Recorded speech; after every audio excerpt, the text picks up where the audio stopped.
For this assignment, our group was tasked with the job of designing all the structural elements for a domestic shed. The concept behind the assignment is to provide us as construction management students with an understanding of the role of engineers and how we can most effectively communicate with them within the industry. The design process got us thinking about key aspects of an engineer's role, such as safety versus efficiency, potential risks and issues, as well as compliance with the Australian standards and codes. The project was undertaken in various steps which will be detailed shortly. These images are various different types of residential sheds which we may have to design in the near future. For the footage, we have primarily used a video of a family friend's shed as is close to what we have to design as possible. Whilst the portal shed is significantly larger than the project specifications given to us, most of the structural elements can be directly related back to our shed design. As we run through the process of the shed design, we will try and link our shed to the designated design. Both the specifications and standards are directly related, so it is important to consider how each factor affects each other. Through the use of the standard Australians and the assignment booklet, we determined our specifications. Step 2 of the process then involved designing purlins and girts. The steps were taken to select an appropriate roofing material, in this case a trim deck roof sheet. Any other factors which might add to dead load were determined. In this case, it was the insulation and purlins. Since all the required materials were known, the use of a trial purlin enabled us to work out the appropriate loads. This included dead load, wind load, and live load. After the loads had been calculated, a load combination table was created to determine the critical loads. Once this had been calculated, an appropriate member could be selected.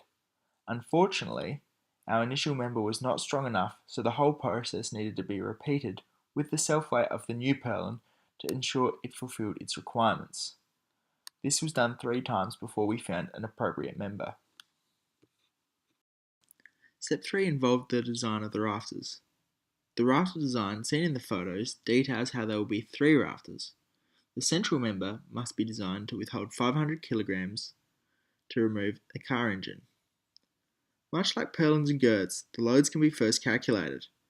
Once this is done, the rafter can be designed for its moment capacity, both for when the top rafter is in compression and when the bottom is in compression.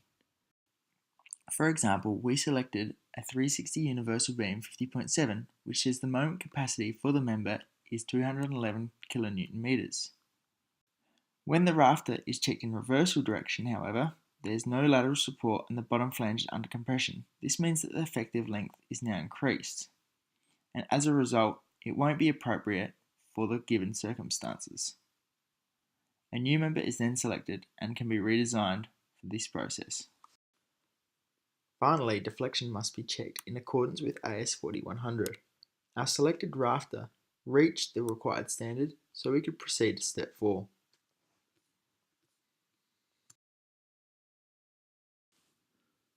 Step 4 involved designing the bracing. Bracing provides additional support to existing members and helps increase the load-bearing capacity of the structure without increasing the strength of the members. Firstly, the wind load was calculated on the specific areas. We began by working on the roof bracing. The forces were then allocated into their tributary areas, and the frame was created as a truss so some analysis could occur.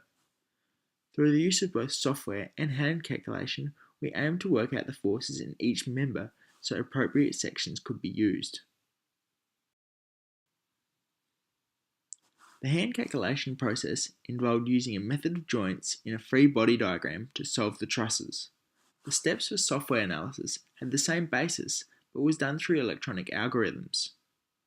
The method for the electronic analysis is as follows.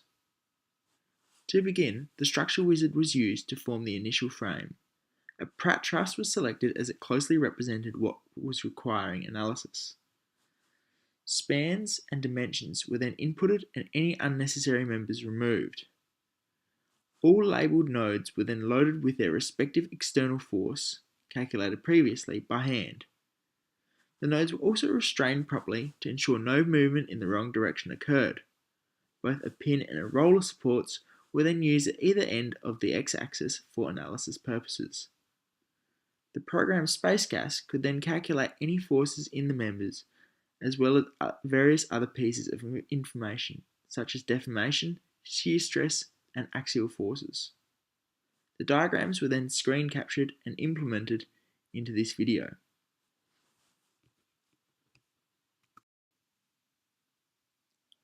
The final step of the process involves the column design. These members transfer the loads vertically into the substructure known as the footings. Once again, the process is very similar to the other members such as the rafters.